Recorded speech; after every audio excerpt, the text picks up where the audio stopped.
Assalamualaikum warahmatullahi wabarakatuh, teman-teman. Terima kasih banyak udah menyempatkan waktu untuk datang hari ini buat nonton film Doa Juseo. Saya sangat amat berterima kasih. Mau berterima kasih juga sama Bu Herti, sama Pak Erik, dan cast-cast yang lain karena telah membuat environment kerja yang sangat amat baik, yang hasilnya kita bisa kerja dengan 100%-nya kita. Terima kasih. Mungkin untuk pengalaman pas dapat skripnya deg-degan sih Kak, jujur. Maksudnya kayak kebetulan ini itu syutingnya pertama kali kesurupan. Wow, oke. Iya, jadi sebelum kan Saski punya film satu ya lagi, itu kesurupan juga, tapi duluan ini. Duluan ini secara timeline syuting ya. Jadi pastinya ngerasa ke pressure banget karena kan Saski nggak pernah kesurupan ya, maksudnya kayak nggak tahu caranya kesurupan kayak gimana gitu. Terus akhirnya alhamdulillah karena bantuan Pak Erik sama Kak Safa, Pak Taufik sama Kak Safa dikasih referensi dan juga kita ada acting coach Om Dadang. Terima kasih banyak Om Dadang, sangat amat membantu. Setiap hari saya disuruh latihan kesurupan 1 jam. Wow. Iya. Nah, kalau bahasa sendiri kamu emang udah sering menggunakan atau fans juga dengan bahasa Korea? Kebetulan emang Saski ngefans sama K-pop sama K-drama dari kecil. Cuman nggak pernah yang benar-benar belajar. Paling cuman kayak sering dengar karena nonton atau dengar lagunya. Cuman pas disuruh ada dialog bahasa Koreanya, akhirnya kita selama proses reading ada coaching bahasa juga. Iya, karena patahan-patahannya nggak bisa dibohongin tuh kalau nggak ngefans tuh ya kan. Jadi harus tahu tuh. Iya, alhamdulillah sangat terbantu sama Kak Baby juga dan juga Kak Geba, sangat amat ngebantu Saski untuk bahasa Koreanya. Tepuk tangan dong sekali lagi tuh Saski yang champion. Keren banget penampilan kamu. Kita ke Kim Geba. Ya, ini adalah debut untuk film pertama kamu dan langsung film dengan sangat luar biasa dan menggabungkan unsur Indonesia dan juga Korea. Gimana rasanya ikut tergabung di dalam proyek film ini, Kim? Silakan. Halo semuanya, nama saya Kim Geba. First of all, terima kasih kepada Heart Pictures, Bu Herti, Pak Erik, dan Pak Arnold sudah kasih kepercayaan kepada saya untuk role ini. Rasanya sangat-sangat exciting dan sekarang pun masih deg-degan untuk nonton lagi. Yang tadinya aku kira ini kan dan juga acting pertama kali ya, dan aku biasanya kan rekam diri sendiri ya. Jadi aku dapat pilih angle mana, bagian mana dari muka aku, dari badan aku yang kelihatan lebih oke. Sedangkan kalau ini aku tidak bisa pilih. Nah, jadi aku banyak khawatir, waduh, nanti kalau misal actingnya jelek atau misalkan angle yang jelek gimana ya. Tapi pas kita early screening ternyata, wow, well done. Walaupun bukan gebanya tapi editannya. Dan semua performernya itu luar biasa sih penampilannya. Betul. So dari hasilnya pun sebenarnya di luar ekspektasi aku. Gimana nge-build chemistry sama Saskia? Oh, that was great. That was great. Yes. Dan ya aku bersyukur banget cast member kita ini semuanya pada sangat ramah dan memang orang Indonesia memang ramah ya.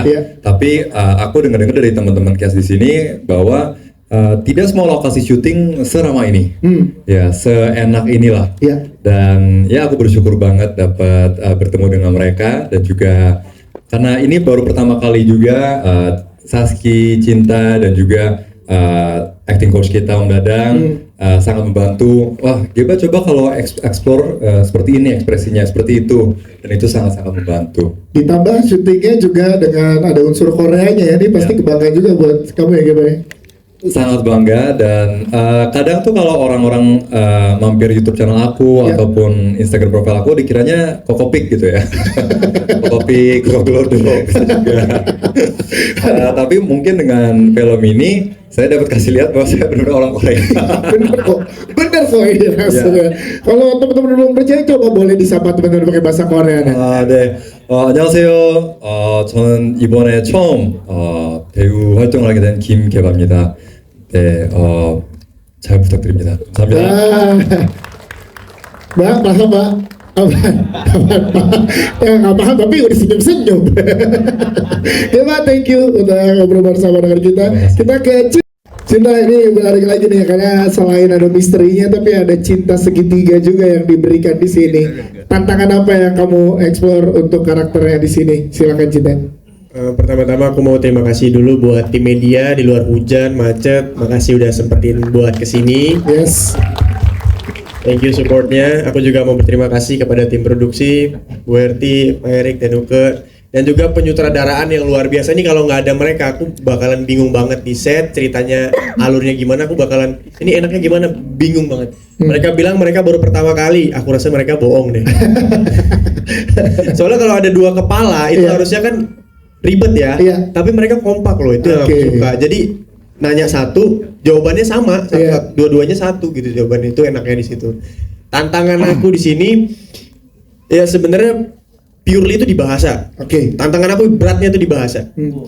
Karena kalau misalnya aku bermain dengan emosi yang tinggi atau ingin menyatakan rasa cinta itu kan harus pakai perasaan, pakai hati kan. Nah, kalau bahasa yang berbeda itu kan jadi barrier. Dan aku juga ingin menyampaikan satu kalimat itu per kata, aku ingin tahu arti dan rasa yang aku bisa pakai itu seperti apa. Di situ susahnya. Jadi lumayan belajar dulu tuh ya dari skrip bahasa Indonesia, kemudian di bahasa Korea kan baru kamu resapi lagi ya. Benar-benar. Jadi setiap katanya itu aku minta tolong, dan ada kebetulan ada baby juga yang bantuin. Dan juga terkadang intonasinya lebih sering aku nanya ke Kim Geba. Nah, dia yang ngejelasin aku cara marah seperti apa. Jadi dia nggak bisa keluar set ini terus di set juga. Dampingin semua case ya, walaupun nggak lagi scene-nya Geba ya. Iya, jadi kendala terberatnya memang di situ sih. Ya, tapi coba kita tanya Geba. Cinta Brian luar biasa ya dengan penampilannya, patahan-patahan intonasinya. Sangat luar biasa. Sangat luar biasa. Tepuk tangan dong untuk Cinta Brian. Thank you. Selanjutnya kita ada Aruma. Hai Aruma. Kerasukan hantu Korea itu lempel, yang satunya enggak. Kamu risetnya jadi lebih riset mitos-mitos tentang misteri di Korea atau paranormal activity di Korea. Oke, makasih ya Mas Bayu ya. Mungkin kalau misalnya untuk yang pertama riset-riset mitos, kebanyakan sih Saski itu waktu itu brainstorming sama Kak Baby juga, sama Pak Taufik, sama Kak Safa, gimana caranya kita ngebawa si true story ini untuk menjadi kayak menyeramkan, tapi juga kan berbahasa Korea ya. Gimana untuk itu bisa jadi creepy and unsettling gitu. Tapi kalau misalnya untuk mitos di Korea, sebenarnya Saski kurang paham. Cuman Saski dengar nih dari Dito, apa namanya? Apa toh? Itu ada cerita toh? Boleh. Wonhon. Itu ada mitos namanya Wonhon. Apa itu mitosnya gimana? Jadi katanya itu, coba Mas Dito jelasin. Silakan tuh. Ya, nama saya Saskia. Mitosnya seperti apa tuh yang boleh dikasih tahu ke teman-teman? Iya, jadi ternyata di Korea itu ada kultur atau kepercayaan bernama Wonhon, di mana ada seorang perempuan yang meninggal karena alasan yang tidak wajar, kemudian arwah beliau bangkit untuk mencari tahu jawaban kenapa dia meninggal, begitu. Oh, dan itu emang udah jadi mitos di sana ya? Oke, terima kasih Dito dari jelaskan. Terima kasih Dito sudah dijelaskan. Yes. Pertanyaan berikutnya tadi. Yang kedua, senang dua-duanya sih Kak. Ke Koreanya senang banget. Tapi lebih excited untuk keserupan bahasa Korea sih. Itu sesuatu hal yang gong banget menurut aku, yang bikin aku sebelum syuting stres banget. Tapi alhamdulillah semuanya lancar. Terima kasih. Terima kasih Saskia.